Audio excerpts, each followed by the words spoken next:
Intro. Bam. What up, Yang Gang? We're back. We got a special guest today. We have Paul Sisler here. He is in California, and he is an author of this outstanding book called The Reflection, The Red Herring Effect. And I met you through Twitter Spaces of all things. Yes. And you started talking about things about what inspired you to write the book. And I was just like, okay, I've got to interview you I'm a lucky one, guys. He sent me one before it was public, so I've got a head start on you guys. And so, in case you guys are interested in the book, it's called The Red Herring Effect. It's available on Barnes and Nobles and Amazon. In the description box is the links. So, Paul, what inspired you to write the book in the first place? What was that moment you said, "God damn it, I'm gonna write a book"? Donald Trump. There's good people on both sides. Oh, that's It's such a lie. I mean, I had been dabbling with it before that, but that is what lit the fire that made me decide, no, I've got something to say. Discrimination in this country is horrible. And when he said there's good people on both sides, I'm sorry, if you're a hater, you're a racist, you're a bigot, you're a misogynist, you're not a good person, period. Right. Yeah, and actually that's what got me started on politics. In 2016, I was a Bernie supporter, but an uninformed supporter. I support him from afar. I'll vote for him. And that's about as far as I took it. Like Hillary was the epitome of evil, and so was Donald Trump. And I was like, these two, there's no way.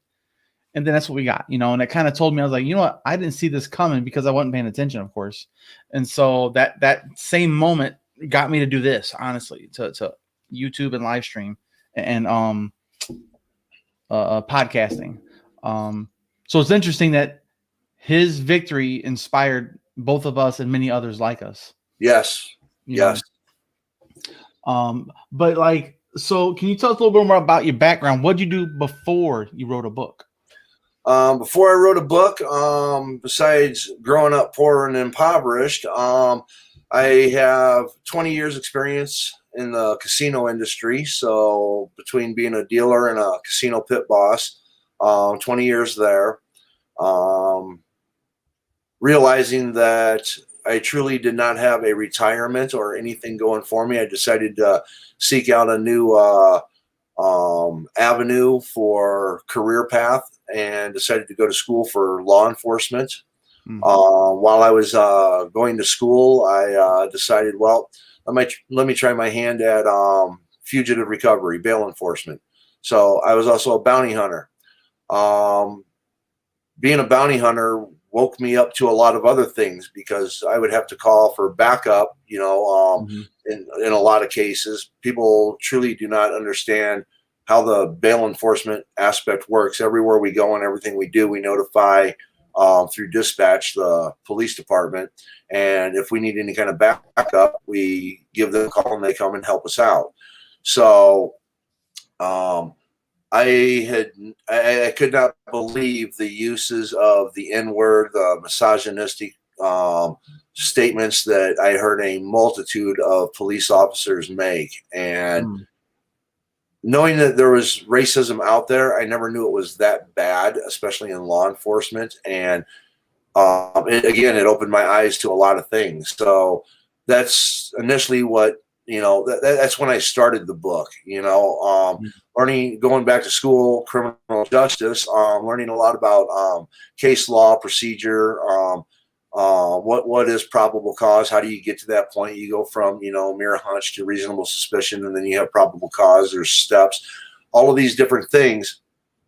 And I started jotting things down. It's like, I could write a book on this, and again, with a few of other things where you don't have time, my God, I was working in a casino, bounty hunting, and going to school full time. I was putting in 80-hour weeks. This is survival in America, and that's another issue. So when Trump made that statement, that's what lit the fire. I got right into it, and there you go. So my background is I've known people from all over the world. Casino industry, I know people from, again, all over the world, and you hear their stories and you hear things and you learn a lot of things. So I've tasted food from Africa, because I worked in casinos where people from Africa would cook feasts and bring it in to celebrate birthdays or weddings or something like that. Mhm. So, I mean, great cultural experience. And then again, just everything that's going on is just like, wow. Yep. And so I know you said you did research for a few years. How long did you really start like doing the actual research, the work? Oh, when I dug in, the research, probably about 3.5 to 4 years of research. The hardest part is that anybody can go and read a case law. You can look up any case law and read it. But when the justices are giving their opinions, they're also listing case law precedents. So now you have to research those case laws, and then they list case laws. Then you got to research those case laws. So to truly get an understanding of why a justice is going to use a specific precedence of case law to defend what is constitutional and what's not, you have to really start looking at the perspectives they're coming from through other case laws. Right. So the research, yeah, very intense. I read over 1,000 case laws, and I got 300 cited in my book. Oh boy. Yeah, you do have a lengthy, what do you call it, section at the end where just all the case law that you referred to. Yep. And I got a lot of cited sources too. I mean, I got like 15 pages in my bibliography on sources, and a lot of those sources are government sources. I mean, you have to have facts, and there's a lot of things like there's a lot of things where certain statistics are only reported to certain agencies. So that's where the source of that information is. And when other people are saying, well, blah, blah, blah.com says this, where do they get their source? Where do they get their information? Well, if it's not from, like the UCR or something like that, or the Bureau of Labor Statistics, then it's not an accurate source. So you got to go to the source where the information is put. Right. That's what I like about your book. So far I'm at like almost page 90, where you get into the Second Amendment and the First Amendment. 300 more to go. yeah, pretty much. And just to start off, you start out with the Second Amendment. Well, you start the book off with the Declaration of Independence word for word. Correct. I really how that kind of sets the tone that, okay, this is where we declared independence, and this is why. This is what was happening during that time period, and this is why they said these words in this way. It's why they said it with this type of tone. And you kind of set the tables like, this is how this country started, because this was what's happened.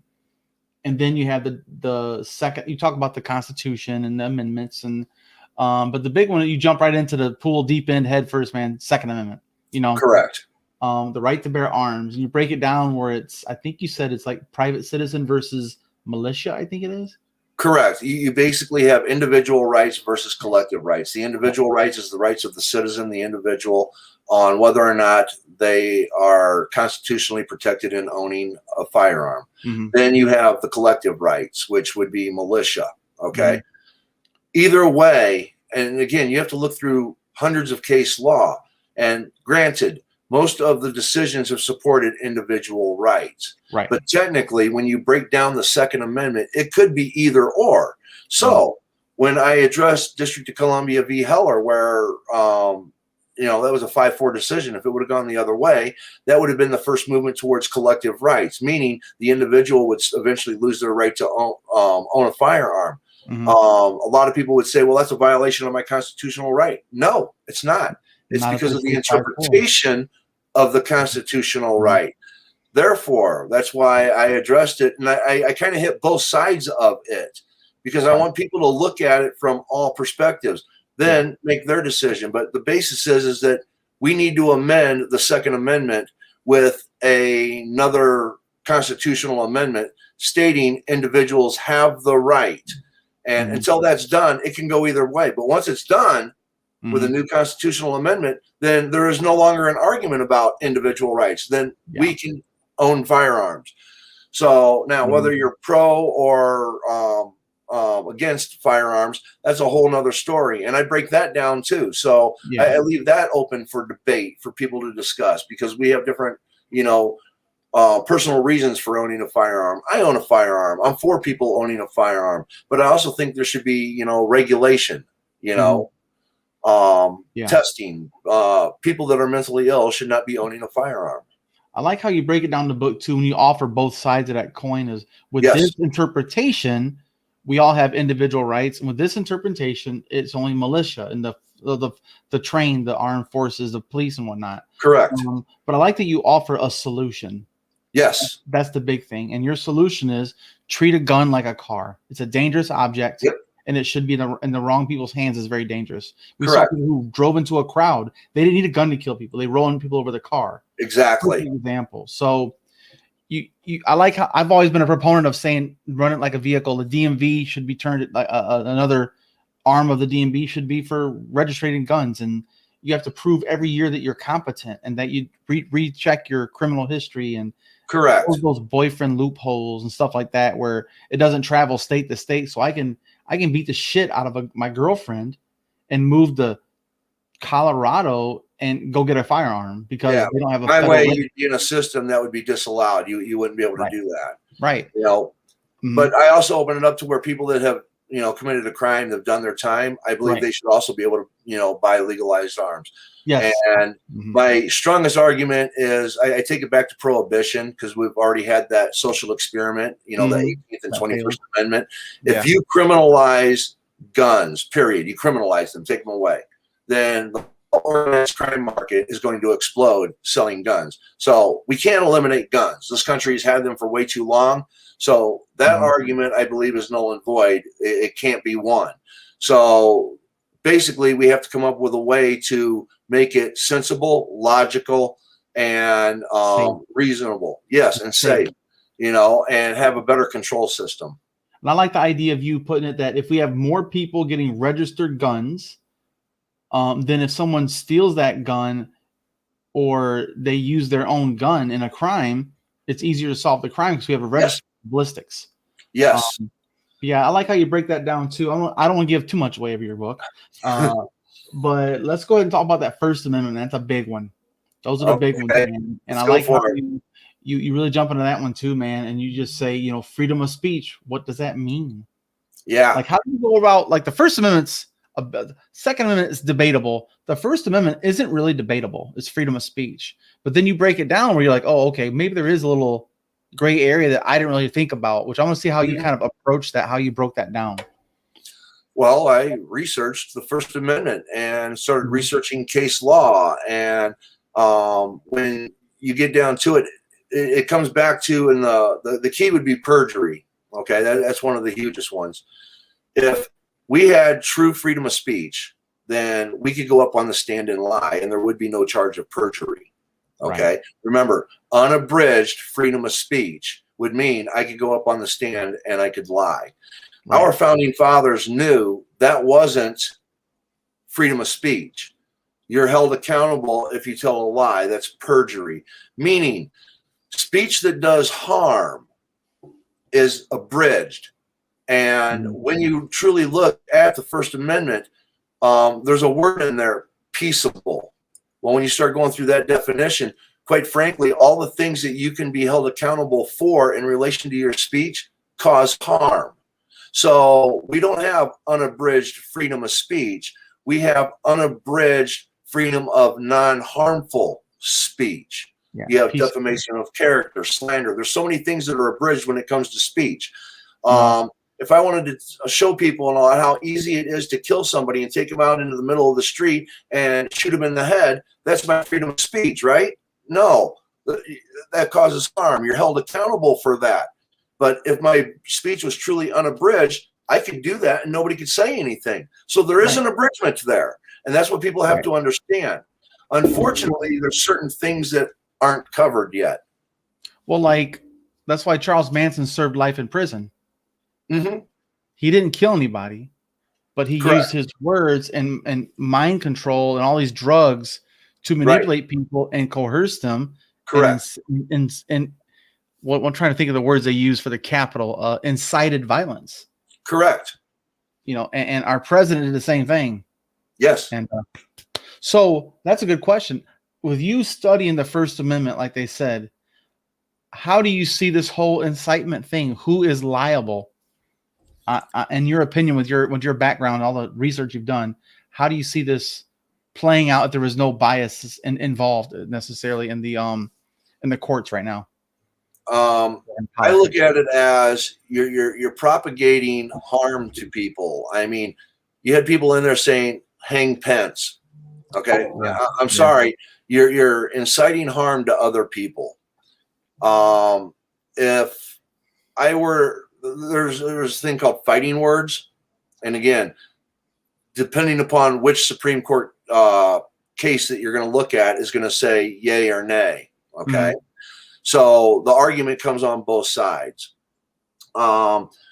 Constitutionally, depending upon who the Supreme Court judges are, is going to depend on whether or not this is truly harmful incitement or not. You know, that's what it's going to come down to. So in my opinion, anyone that instigated it, promoted it, and pushed it, they were promoting harm. So they're all guilty. But it's going to come down to what would the Supreme Court say? Supreme Court, I am afraid, would probably say it's allowed. Right. Currently. Yeah.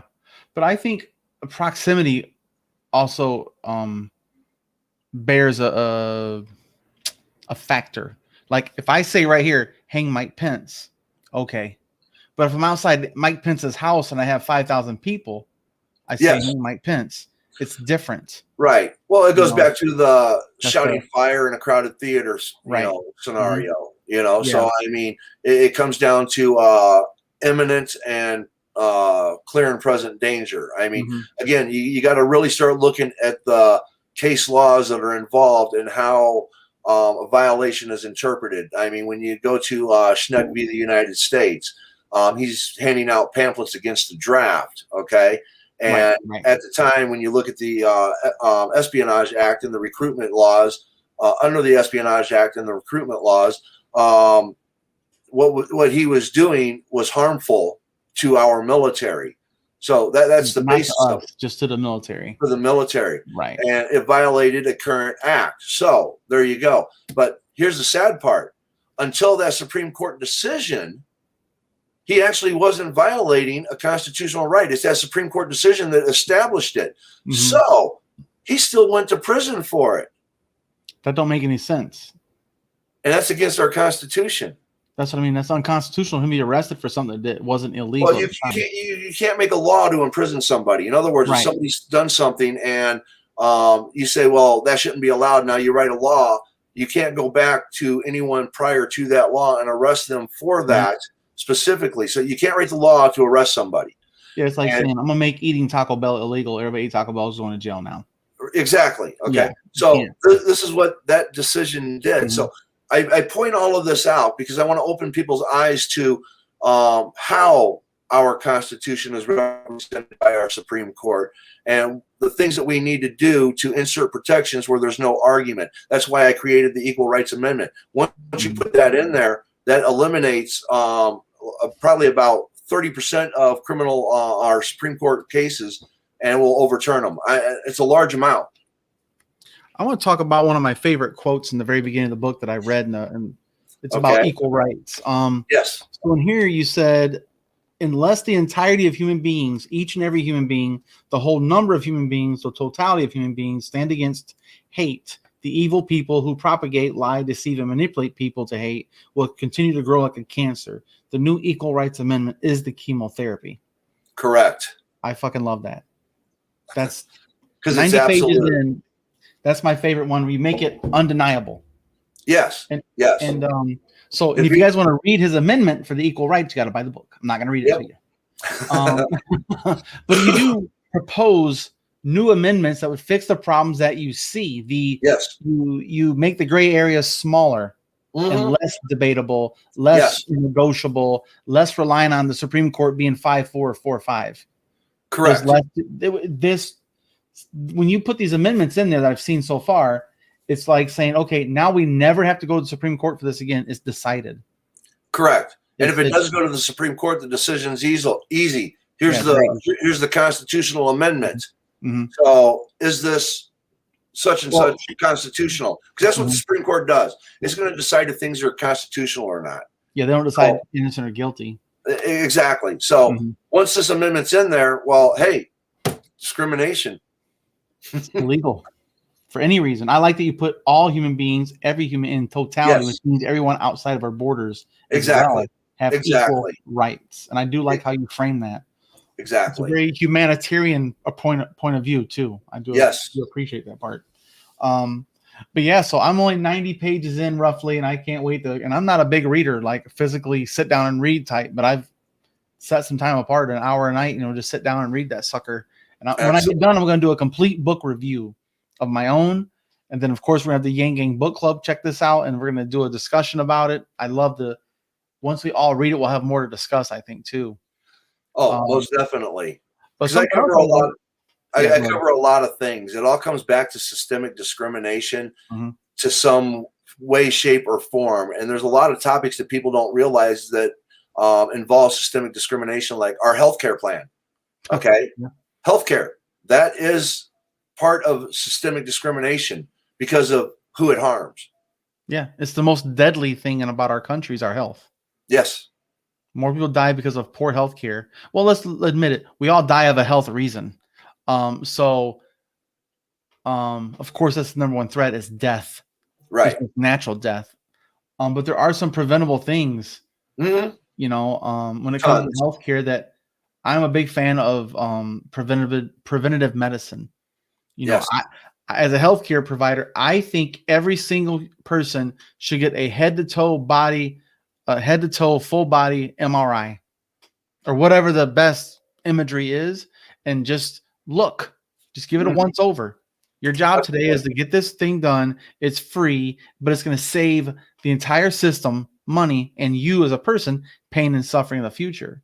Yes. You could see if you have a fatty liver. You could see if you have a murmur in your heart that you didn't catch younger because they didn't listen in the right spot. And cancer is a big, it's one of the biggest killers, heart disease and cancer. You reference that in your book as well. It's like, I think you said 600,000 people a year or 400,000 people a year die of heart disease. 600,000. Over 600,000 at the time that I did from when I got the statistics. Yeah. I'm sure it's probably higher now, especially after the last 4 years. But well, it's funny how the last year, I think this is almost like a history reference point now in the future of the plague, 9/11, Pearl Harbor. Yes. D-Day. It's COVID, man.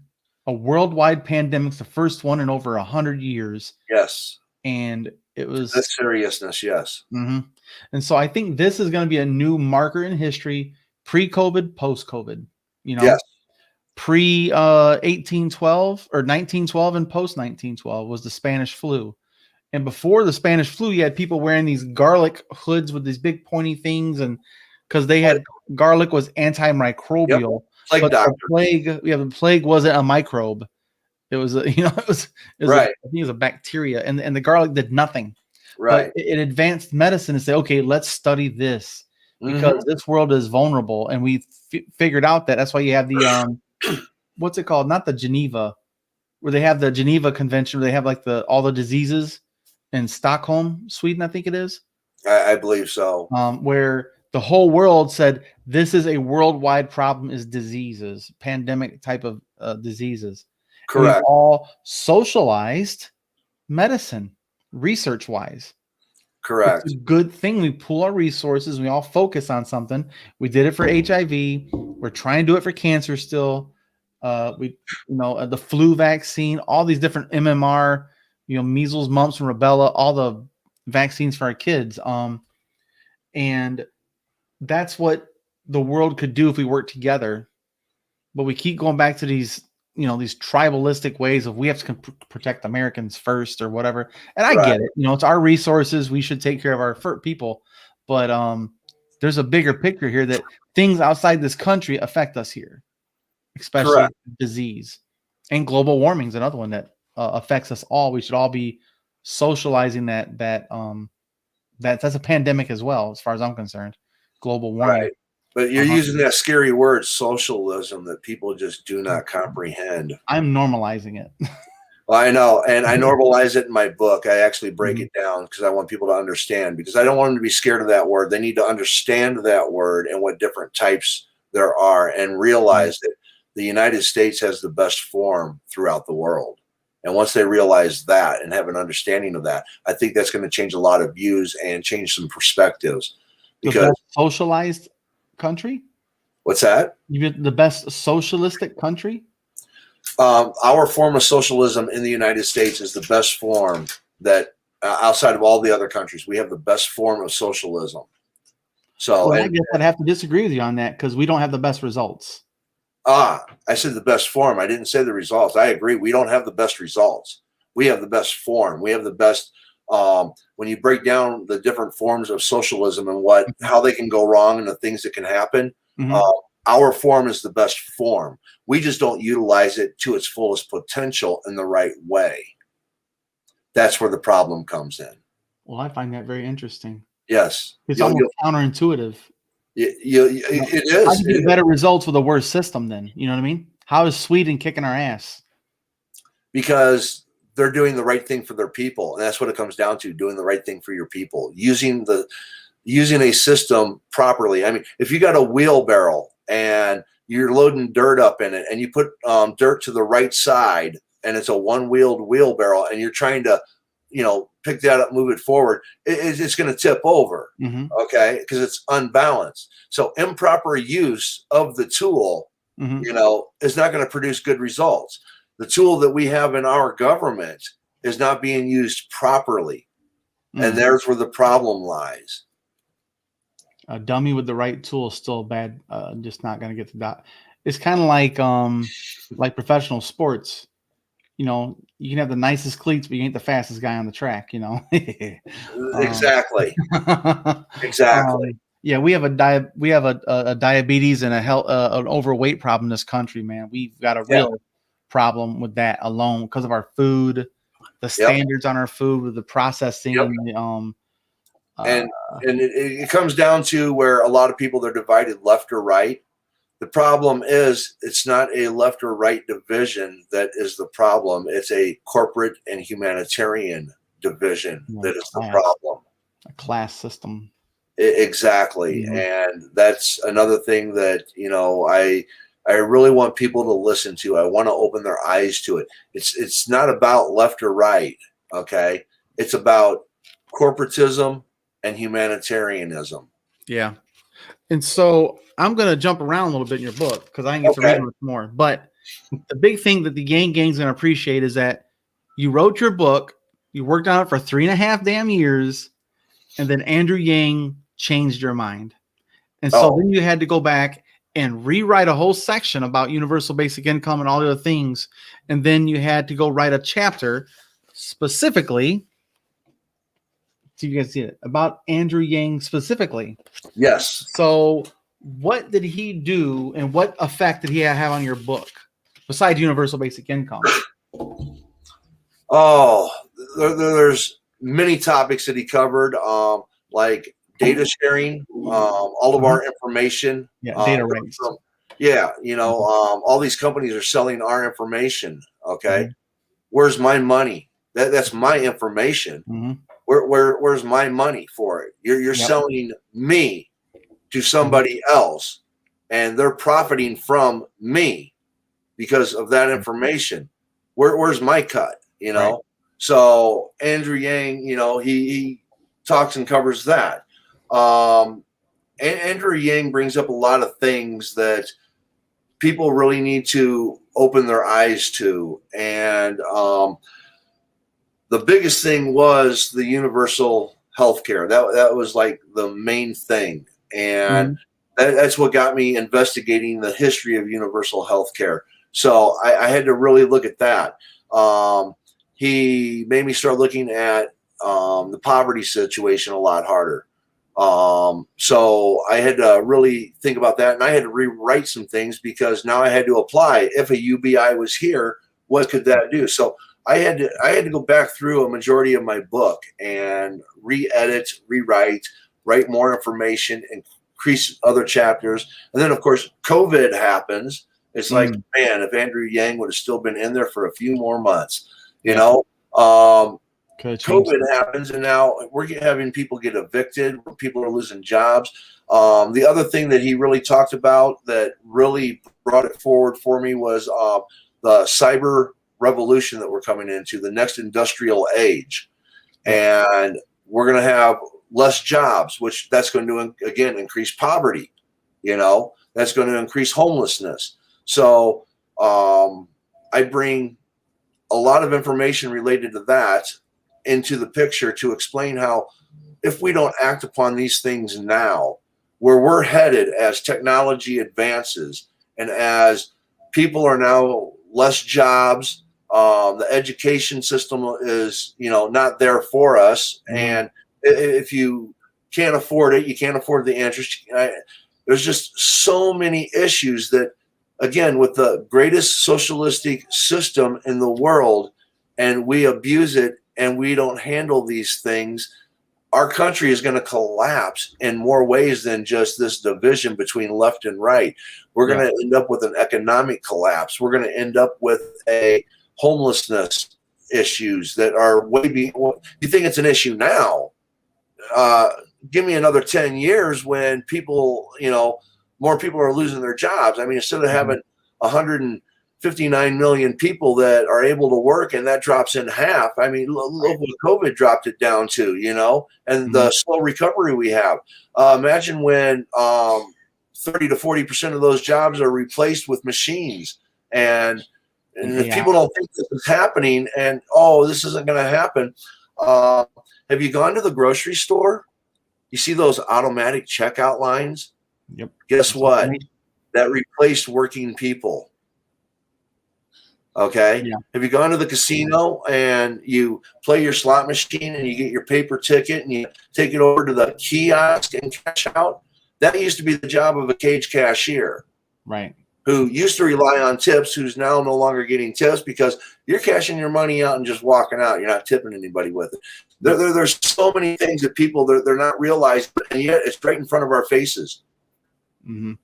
Yeah, that's something I saw. I went to Vegas. They have a bar. I can't remember what the name of the bar was, but it's 100% automated beer taps. So you had they give you a glass. This is your beer mug. And you go up to the machine and you scan your, they give you like a little rubber band. What do you call those little things that you can scan to get into a house or something? Like a little microchip thing. Yeah, like a microchip thingy. But it has your data saved in as far as like your debit card for your bill, your tab.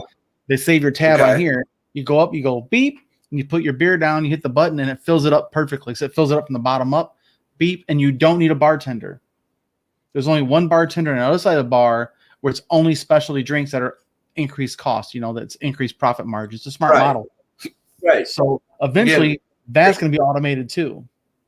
Yeah. They're going to make all it just like an assembly line. It seems like a damn Pez dispenser for martinis, you know. It's possible. The cost incentives got to be there. No, they'll do it. Yeah. Well, when I was younger, I worked in a McDonald's. Okay. I mean, I think probably every high school kid probably did some fast food joint or something like that. And I remember that, I mean, we had a ton of employees at this McDonald's. Now, when I go to like a McDonald's, it's like, God, there's only 5 people on duty here. Man, when I worked at McDonald's, we had like 30 people on duty, you know, and it's like all those changes that are coming. And now even at a McDonald's, they have a kiosk at one here in Reading where you can go up and punch your food in on it and, you know, you get your ticket and now you wait. So, I mean, again, the elimination of job positions. Yeah, it's one step you know, and everybody. Yeah. So we have to look at this. We have to take steps. People have to open their eyes. And if they're going to remain partisan and have that blind allegiance to a particular side without looking at the facts, we're not going to fix the problems we have in this world. We're going to divide even further. Yeah. So as far as the rest of your book goes, is there anything you want to highlight about your book that you can't wait to hear more about other people's opinions on, sections that you have some pride in, or you have the most pushback on you can see coming? Well, my objective with the book is I want to end systemic discrimination on a whole. I believe it's possible to abolish it, but I don't think my book's going to get the recognition for that as it will the taxation. I have a taxation plan in my book. I can't wait until Andrew reads it, checks it out, investigates it, researches it, and our government brought in something like around $3 to $4 trillion from taxes. Mm-hmm.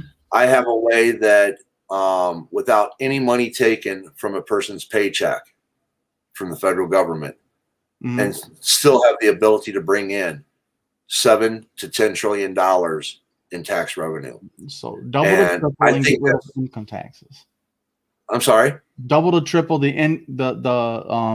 gains, but get rid of income taxes altogether. Correct. Yep. And on corporations. So no income tax. Okay. No income tax on corporations, no in tax on people's personal paychecks. There's a way to do it that can generate this kind of revenue. And I was on a space with you on Twitter the other day where the gentleman was talking about like the Chicago Board of Trade and the revenue that goes through there. I didn't even add that in. Yeah. I didn't even add that into my system, because if that's added into my system, then what I project just doubled or tripled. Yeah, because I think that I did look up that number for the Chicago Stock Exchange is $800 trillion goes through there a year. Yes. 800 trillion. And you had to make up a new number to go over 1,000 of those. Trillion goes to quadrillion. So once they advance beyond that, but if, for example, with my taxation system, $800 trillion. If you were to use my system outright, 20% of that would be government revenue for taxation. So 800 trillion would be $160 trillion to the government. So it doesn't even need to be that high because it's something different. It could be a different way. And instead of 10%, it could be 1%. Right. Which would still bring $16 trillion to the revenue. Or even so 1.6 trillion. That would fund half the UBI right there for the country. Correct. So, like I said, there is a way to do taxation that doesn't truly hurt anybody and helps everyone. Yeah, it's like bloodletting for the rich and the wealthy. It's all it is. Just slowly bloodletting. Okay, you made $1 million trade. Now it's $1,100,000. Right. It's going to cost you $100,000. No, not 100. It'd be $10,000 in taxes. With the one in Illinois, it's like a 1/10 of 1% is like it's going to cost you an extra $10,000 to make another million today. So I'll take those bets. I'll take those odds anytime. Let me make $1 million and I'll pay you 10 grand, no problem. Yeah, like I said, I think this new form of taxation is what is going to be. If my book were to go big, I think this is going to be the thing that is highlighted in my book as like the most important part of my book. Or controversial for conservatives. Yeah. Right. And I believe that even if it goes that route, if they were to do this, then all the other things that I would want to do that would help systemic discrimination would start to come to pass also. So either way, systemic discrimination, it's still a possibility to abolish it completely. Yeah, and that's my goal, is to abolish poverty. And poverty is a result of discrimination, as far as I'm concerned. Yes, it is. And that's one form of the systemic discrimination is poverty. So basically, I'm stating, if the things in my book were done, we would bring poverty to an end. We could bring homelessness to an end. We could end inflation. And we can end all the other aspects of discrimination systemically, such as racism, bigotry, misogyny. There's so many things that could be done. And I think really, if one politician out there would just simply take the time and read my book and start bringing it to legislation, we could change the world with it. And if that was the only copy of my soul, I'd be happy. Right. Yeah. Well, that's a game changer. If that one copy is Yes. sold to the right person. Yes. Um, and like that's something else I want to ask you about is about how your system that you have planned out here in your book eliminates inflation in just the United States or worldwide. United States. Now It's that happens, that puts pressure on the international community to replicate or react, because if not, our money's gonna be worth more than theirs every single year. yes, yes, and it falls under, when you get to in my book, the cost of living amendment. Mm-hmm. If that comes to be a reality, then basically, I'll give you a small premise of it. Okay. If the cost of living is this, okay, and it's put out there to where everyone must be paid a survival cost of living wage that is that, Yeah. then the cost of living is always going to be met with the cost of living wage. So there's no reason to increase prices. Right. And if they increase prices, then the cost of living wage goes up. And it's recovered in taxes anyway. The same Exactly. ratio. So bottom line is that is an end to inflation. So I mean, if you look up what the definition of inflation is, and you know what truly happens during a high inflation period, that's gone. You know, and when I say eliminate inflation, I don't mean like it's going to be at absolute 0%. There's always going to be a little influx there, up or down, because you're adjusting wages 6 months later. But yeah, exactly. So for the most part, though, there will never be this huge division that we have now, where you got people making $7.25 an hour, and it's just an unlivable wage. You know, that will never ever happen again. There will always be a livable wage. Well, I'm definitely looking forward to reading that part, and that's why I mailed the book out to Andrew Yang's campaign PO box today, and thanks to you sending me those books, I mailed some to the Yang Book Club, and we're going to take one to Andrew Yang, and I got a hook up in New York to get it to him, and I can't wait to see what he says. I think another person I might look into is, when I get done with it, I might send it to Scott Santons. He's the economic guy that is the UBI advocate for the Yang Gang for the country, honestly. I think he's the person that might enjoy breaking down your taxation system. I think he'd like it because your cost of living is really just UBI on steroids. Basically, yeah. It is a basic income, but it's a cost of living a factor, I guess you'd say, like a line that's drawn in the sand. It's and up and down. In addition to getting a cost of living wage, I also talk about a UBI in the aspect that it would be a quarter of what the cost of living wage is. So everyone would also receive a UBI. But that would be null and void, though. You wouldn't need it. You know what I mean? Oh, like, no. Cost of living met. Well, okay. Even if you have a cost of living wage, if you don't have a job, you have no income. So a quarter of the cost of living for a UBI coming in every month, that can help with a savings account, that can help additional things that are needed. If you lose your job, if somebody becomes ill and they can't work, you have this backup money to help. So yeah, like Social Security for the unemployment. It's like an unemployment Social Security. Yeah, but I believe that everybody should be receiving it all the time. Well, my conclusion is, if everyone's getting a cost of living wage, is that universal or just for those that don't make that wage? No. See, not everybody will be receiving a cost of living wage. Okay. Gotcha. The amendment would be that if you get a job, whatever the cost of living is, that's what you're getting paid. That's a true minimum. So when you so the minimum wage is always going to meet the cost of living. I call it a cost of living wage. Then on top of that, everybody would also receive a UBI, which would be a quarter of what the cost of living wage is.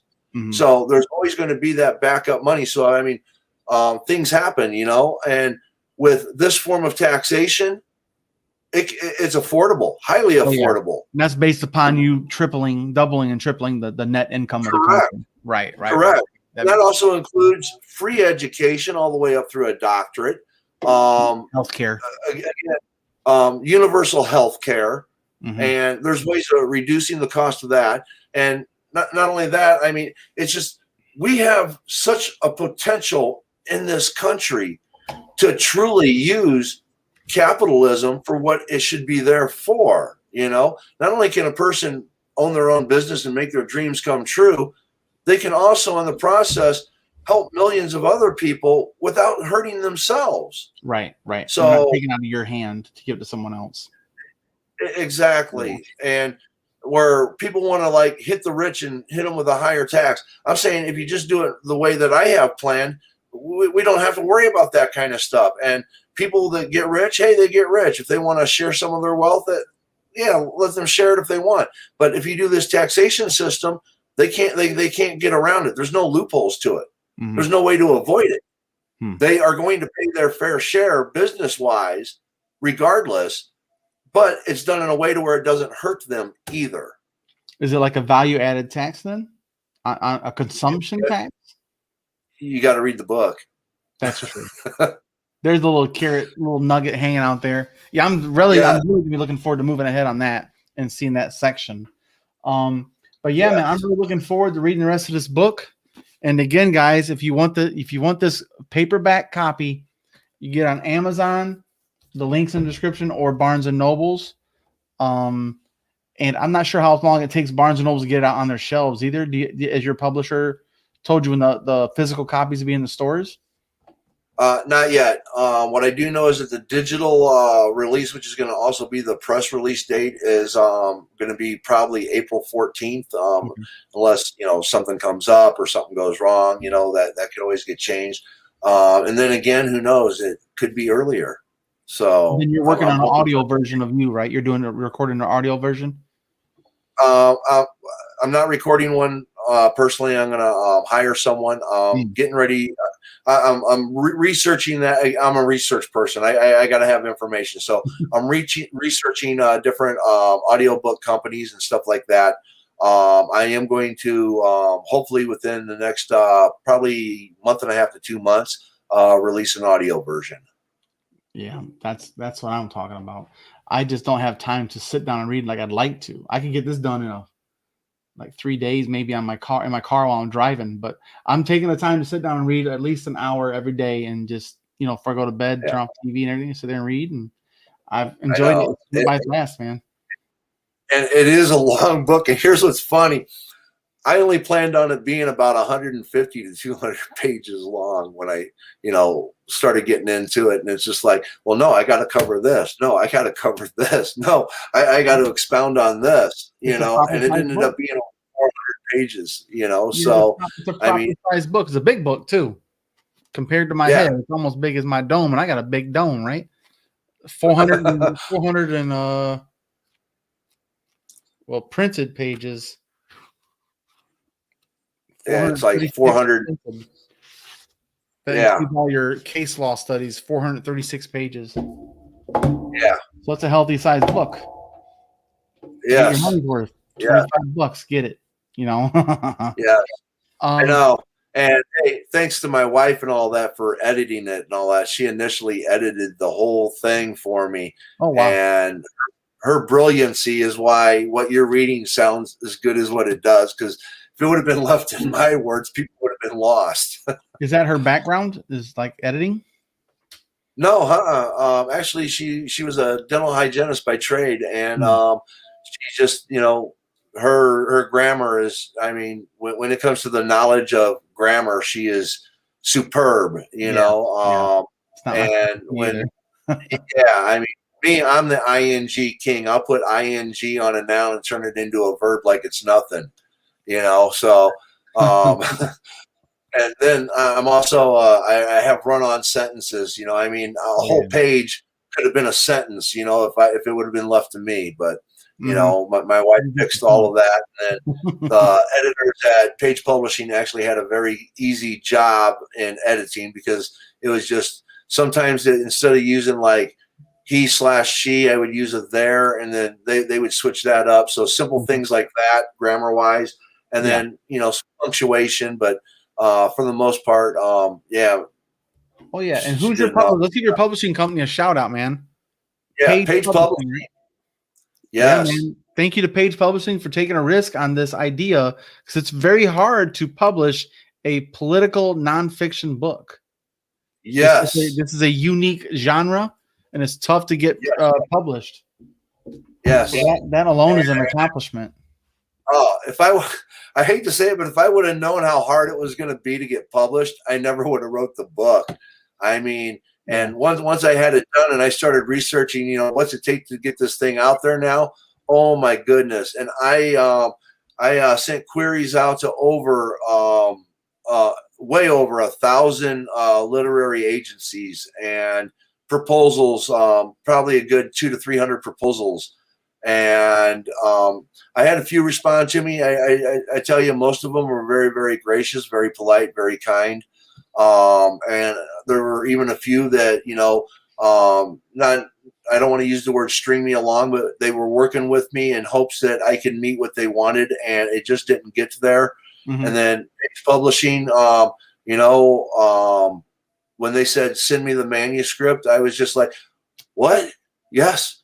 First one to ask for my manuscript. And then they said, we'll get back to you in a few days. And it was over a week. And I was like, no, they said no. I was like, yeah, I got the call, and it's just like, we're going to publish you. Yes. Yes. Oh my goodness. So, and this has taken about a process of about 8 months to get through everything. So it's been a journey, and I'm loving it. I'm loving it. This has been a roller coaster ride, and it's amazing. That's awesome, man. I'm happy for you, and I can't wait to read it. I hope everybody in the Yang Gang appreciates it. Everybody in the UBI movement, if you support human rights, equal rights, this is a book for you. Yes. You kind of spell it out, and you bring both sides of the coin. When you break it down logically, you explain your logic, and you always use proper definitions. You put the definition in the book. Yes. Here it is. Well, people need to understand the logic, common sense, deductive reasoning. People need to be making decisions utilizing that form of critical thinking. Mm-hmm. And if they're just if they want to be sheep and follow what the left or the right is saying, their corporate politicians are throwing them these red herrings to keep them distracted from the real issues, and they don't want to address the real issues, we're going to have the division. If they decide that they want to open their eyes up and use a little logic, a little common sense, and a little deductive reasoning, they're going to do some research, and in doing the research, they can form their own opinion instead of use somebody else's. An informed opinion. Yes. Any idiot can form an opinion, uninformed opinion. Yeah. Yes. For sure. Yes. You know what I forgot to talk about is the title. What made you choose the red herring effect as your title? Oh, well, initially I was going to call it just red herring. Mm-hmm. And when I started doing a lot of research and started realizing how many red herrings were out there, how many distractions the government, the media, everyone propagates to throw their own spins, and you realize where we're at in this world. I mean, thank you, Donald Trump, for pointing out how divided we truly are in ignorance. Yeah. Okay. And basically, all of these red herrings have an effect on how things are.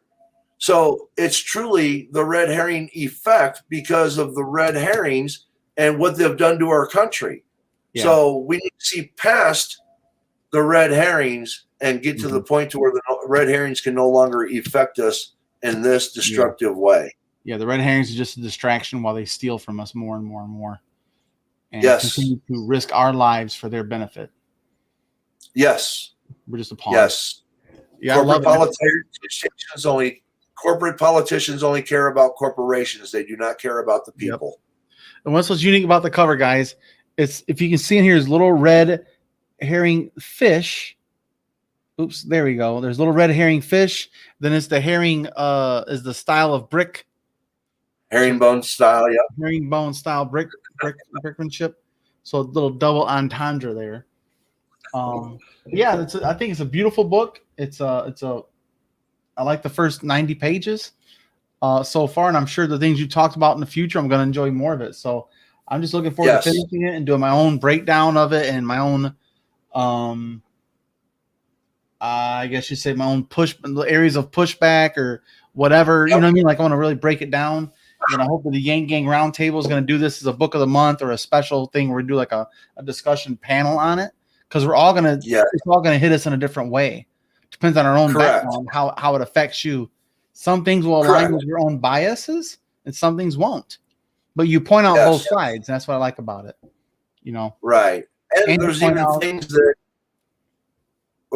no, you go ahead. Yeah, there's even things that, you know, I have my own personal belief on that I believe should be a certain way for my personal reasons why I want it a specific way. But even I have used logic and common sense and deductive reasoning to say, hey, this is truly actually better this way because it serves the greater good of the people. Mm-hmm. So my opinion then becomes secondary. My bias thought process becomes secondary. And if people can get beyond what they what they want things to be because of that's how they want it, mm-hmm. into what's for the greater good of the people, then I think people can start to wake up to more options and see things in a better light. But until people are willing to set aside even some of their own personal beliefs and understand the logic behind things, then they're just going to be stuck in this group think mentality. And mm-hmm. that's the thing that this book tries to eliminate, is that group think mentality. Yeah, I love it. Yeah, man. So you just gotta keep us in the loop. When the digital copy comes out, we'll share it. When the audio book comes out, we're gonna share that. I'm definitely gonna get the audio book on my Audible subscription and do it again. But yeah, man, I really appreciate your time. I appreciate your effort to write a book like this. It's outstanding. And I'm very thankful. Thank you, Twitter Spaces, for introducing me to Paul, honestly, because we both met a world of people that are significantly aligned and like with the common purpose to make things to end poverty or abolish poverty or whatever it is. There's so many great people on Twitter Spaces that's trying to make this place a better place and taking the toxicity out of Twitter. I love it. Yes. And I got to give a shout out to Twitter Spaces, because without mm-hmm. Twitter Spaces, this right here wouldn't be happening right now. Okay. I wouldn't have read the book until someone recommended it.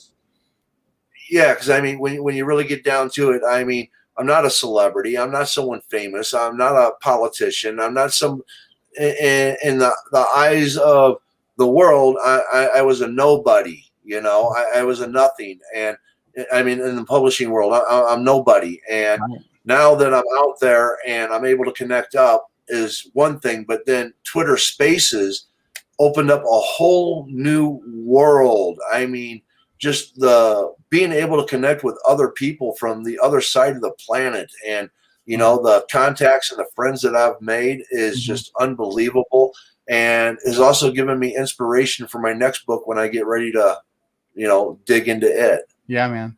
So just speaking of Twitter Spaces, guys, here's this Twitter handle, Paul J. Sisler II, which is II, capital I's, not L's or ones. You guys got to follow him on Twitter, and you'll see that little thing up top that glows purple when a room is open, a space is open. That's when you'll see who you know is in there as your friends. It'll show you who's all in there. And that's where a lot of us meet up and talk every single day. Like this morning, I was doing my computer work for my job, and I was listening to Queenie. She's always in there. She has a morning coffee conversations. Just get in there, and there's like a bunch of people, and people just start, and it's weird. It's just like a podcast. It's actually more like you're sitting at the restaurant. You know, you see a bunch of people meet up, the old timers meet up for coffee at McDonald's or some shit. And they'll talk about who knows what. It's kind of like that. You just get together, you're sitting down with strangers, they become people you understand and get a distant relationship with, and you understand. You form bonds, man. It's just the way it is. Yes. And huge bond. Just like YouTube, you're in California, you know, but I feel like I know you a lot better now. just because of the conversations we've had. And that's the beautiful thing about social media, that's capable. It's possible to be very humane on Twitter and to be on any social media platform, to be humane. It doesn't have to be this ugly oppositional toxic cesspool that Twitter was in 2016. Correct. But yeah, man. So thanks to Twitter Spaces, man, for both beta testers, and we've been fortunate enough to meet each other and many, many, many other people. Hundreds of new people I've met on Twitter Spaces, and I love it, man. Interesting people. But yeah, guys. So again, description box below has the links on the Trickle Ups homepage. We also have here. I'll show you guys the our homepage now has been updated for Pablo here. I always say Pablo because that's how I remember people's names. Bam. And here's the Trickle Ups homepage, man.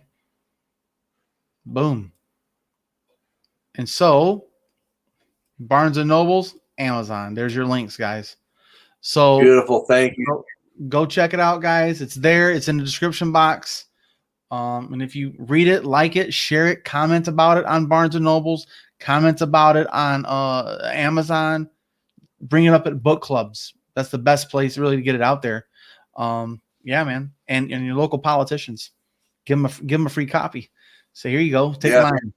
You know, please read this. You'll be a better representative, you know, hopefully. Yes. And feel free to DM me on Twitter if you want to, you know, if you have comments or anything like that. And hey, I challenge you, change my mind on my views. Change my mind, you know, because I'm open to it. I'll listen. And if you can show me a better way, hey, I will get on board to the better way, because that's what it's about, coming up with the best possible way. That's right. Let's move forward, man. Move forward. That's it. But we got some Ariel says Twitter Spaces is Ariel Revolutionary Thinking says Twitter Spaces is awesome. I see Ariel in there all the time too. Yeah, man. But Paul, I appreciate your time, brother, and I hope someday we can cross paths in person. I'll buy you a beer. Today's sponsor is Dragon's Milk.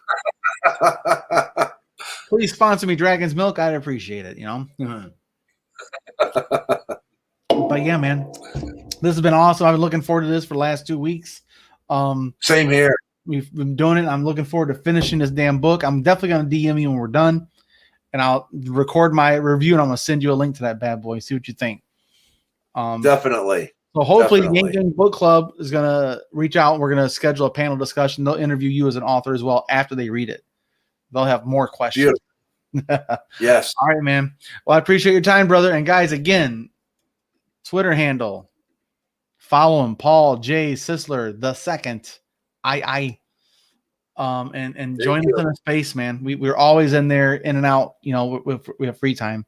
If our hands are free, our ears are free. We can put in earbuds. We can listen. So I love spaces. But yeah, guys, thanks for joining us, man. I'll see you guys next time. And like always, Yang Gang. Awesome. Yang Gang. Thank you.